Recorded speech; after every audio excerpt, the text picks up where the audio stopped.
Olá, queridos irmãos e irmãs, chegamos ao 25º domingo do tempo comum, ano litúrgico B. E não se esqueçam, nós estamos em pleno mês da Bíblia. E o livro bíblico escolhido como tema deste mês, como sabemos, é o livro do profeta Ezequiel. Faço votos que todos estejam lendo, aproveitando e refletindo muito este livro. Pois bem, para esse 25º domingo do tempo comum, eu escolhi como tema o seguinte: quem mais serve, mais próximo de Cristo está. Vou até repetir.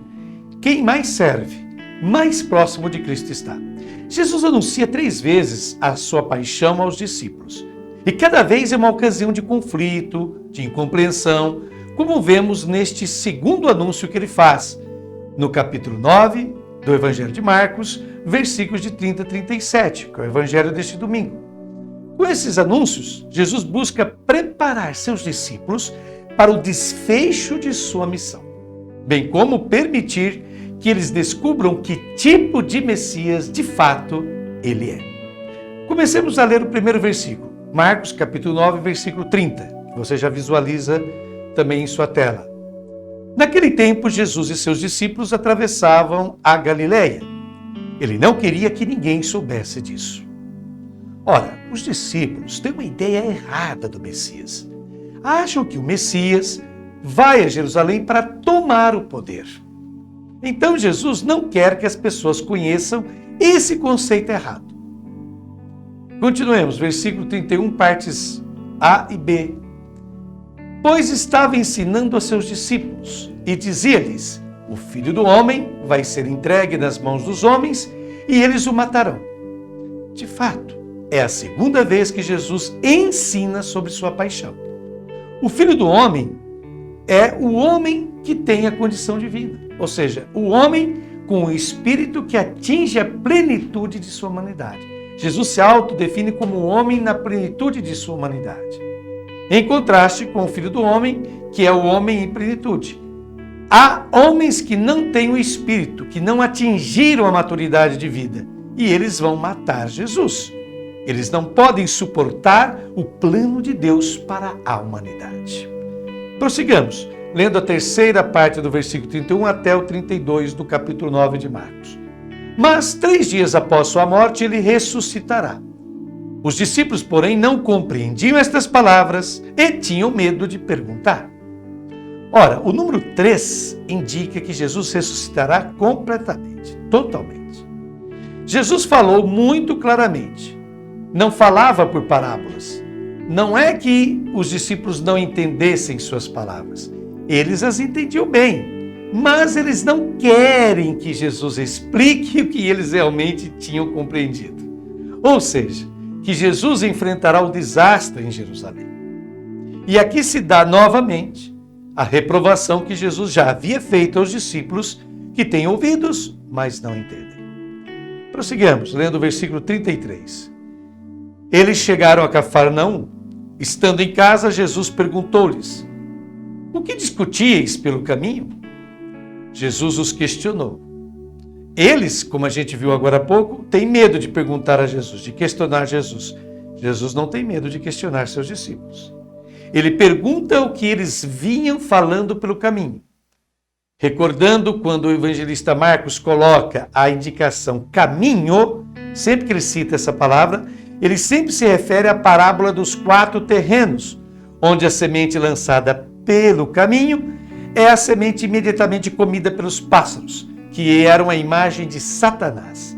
E Satanás é o poder.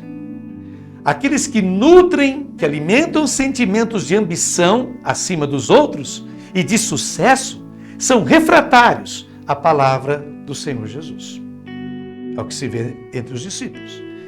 Vejamos agora os versículos 34 a 35.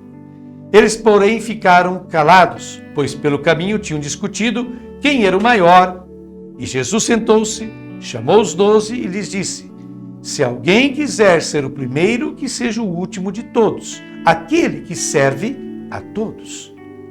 Os discípulos continuam com essa ideia de hierarquia, posição, superioridade e não entendem a mensagem de Jesus.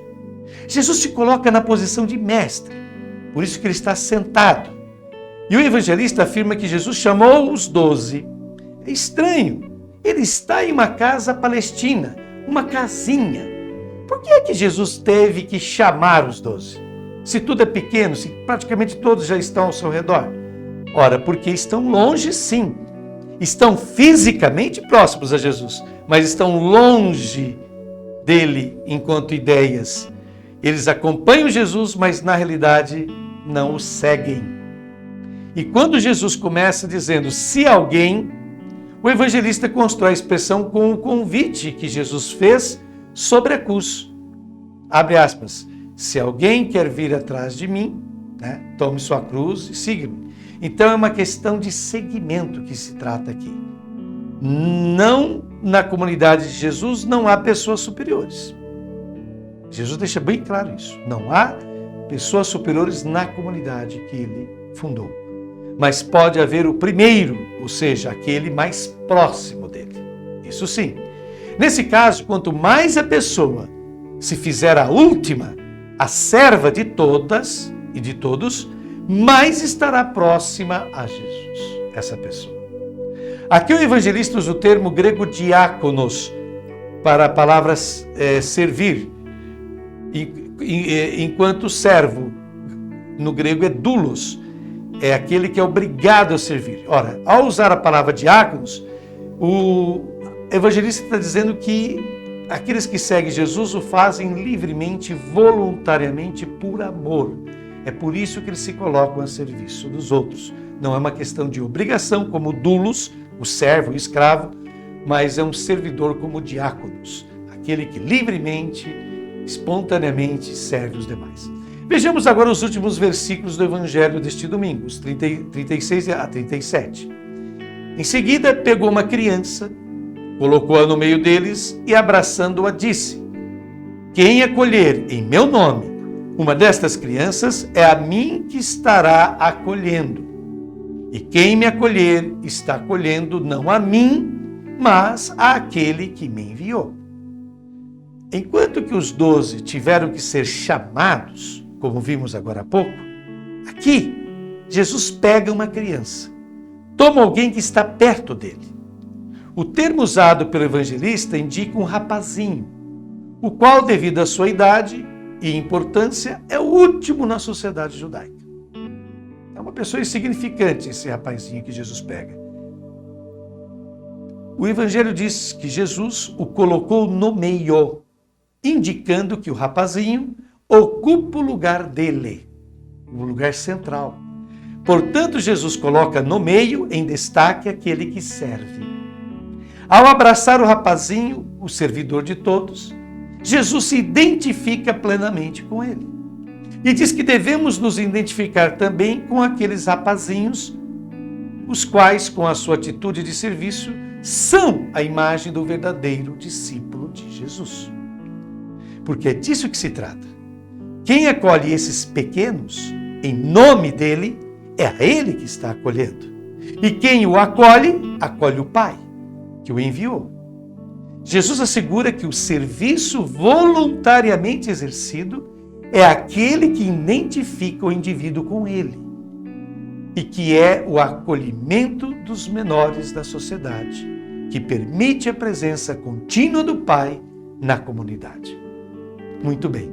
Após essa belíssima explanação que Frei Alberto Maggi nos proporcionou para este domingo, faço eu, Padre Telmo, as minhas considerações pessoais. E começo, como sempre, com uma frase que eu retirei do filósofo brasileiro e educador Mário Sérgio Cortella. Diz Mário Sérgio Cortella: um poder que se serve em vez de servir é um poder que não serve. Vou repetir que é muito interessante essa frase, presta atenção. Um poder que se serve em vez de servir é um poder que não serve. E essa frase vai bem ao encontro do Evangelho de hoje. Impressiona, queridos irmãos e irmãs, constatarmos o contraste que havia, o contraste que existia entre Jesus e seus discípulos, aqueles que andavam mais próximos ao Mestre. É ainda mais impressionante percebermos como o evangelista não esconde a covardia, o medo e incoerências que os discípulos manifestam a todo momento. E eles eram reconhecidos pela igreja primitiva como as testemunhas oficiais da ressurreição de Cristo. Está lá em 1 Coríntios 15, 5. Representavam as 12 tribos do novo Israel, que era a igreja. Por exemplo, basta ver Mateus 19, 28. A sua forma de vida e trabalho era conhecida. Basta conferir 1 Coríntios capítulo 9, versículos de 4 a 5. Portanto, a esses homens, a quem a igreja nascente tanto devia, não se tratou de modo privilegiado. O Evangelho é bem honesto em deixar transparecer todos os seus limites e imperfeições. Com isso, o Evangelho está nos dizendo que o melhor para a igreja não é a boa imagem de seus dirigentes, mas a verdade e a transparência das quais cada qual vive no seguimento de Jesus. Frase de José Maria Castillo, um famoso e já falecido teólogo espanhol. Na igreja primitiva, e isso é bom saber, a liberdade de falar com franqueza, com clareza, sem nada ocultar, que em grego é a palavra parresia, teve uma importância singular na vivência da fé. Pena que nos tempos que correm, nos tempos de hoje, em várias ocasiões a igreja se preocupe mais em ocultar, em preservar a boa imagem de si mesma e de sua hierarquia, ao invés de viver de modo transparente, obtendo assim mais credibilidade por parte das pessoas. Podemos tentar fazer uma paródia do que o Evangelho deste domingo nos narra. Se nos tempos de Jesus, os discípulos perdiam tempo, energia e foco, discutindo e disputando entre si, a fim de ver quem seria o mais importante, o mais poderoso, o mais influente, nos dias atuais, há muitos membros da hierarquia católica e também das nossas lideranças que desperdiçam tempo precioso, energias, inteligência e foco com questões secundárias, menos importantes, enquanto o nosso povo está faminto de pão e da palavra de Deus. Hoje, o nosso povo também se parece, como constatou Jesus em sua época, com ovelhas sem pastor. No Brasil, voltaram com força total e incrível velocidade a fome, a miséria, o desemprego, a inflação, a fuga da escola, a fuga de talentos do nosso país para o exterior, a ignorância das pessoas, a superstição, a falta de fé cristã e assim por diante. E nós vamos ficar assistindo a tudo isso sem tomarmos iniciativas, sem nos envolvermos, sem nos sensibilizarmos? Jesus está nos exortando tal como fez aos seus discípulos. Abre aspas. Dai-lhes vós mesmos de comer, como está em Marcos capítulo 6, 37. Pois bem, concluindo a nossa meditação do Evangelho deste domingo, convido você a fazer comigo esta bela oração que foi composta pelo frei carmelita Carlos Mesters. Acompanhe comigo. Senhor Jesus, no Evangelho de salvação, colocaste para nosso modelo um rapazinho.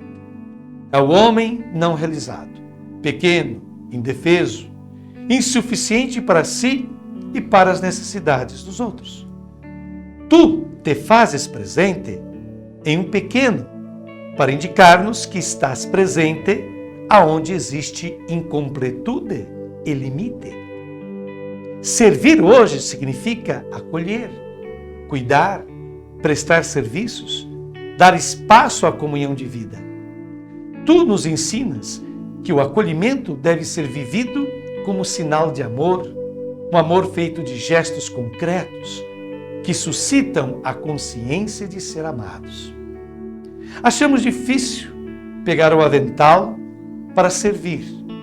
Preferimos dá-lo aos outros. E nosso amor continua parcial. Concede-nos, Senhor, deixar-nos penetrar pela Tua palavra e de nos descobrirmos pequenos diante de Ti necessitados de teu auxílio e de teu amor. Providencia para que levemos sempre conosco um jarro d'água, uma bacia, uma toalha e um avental. Amém. A você que nos acompanhou nesta meditação, Deus te abençoe grandemente. Beijo no coração e até o próximo final de semana.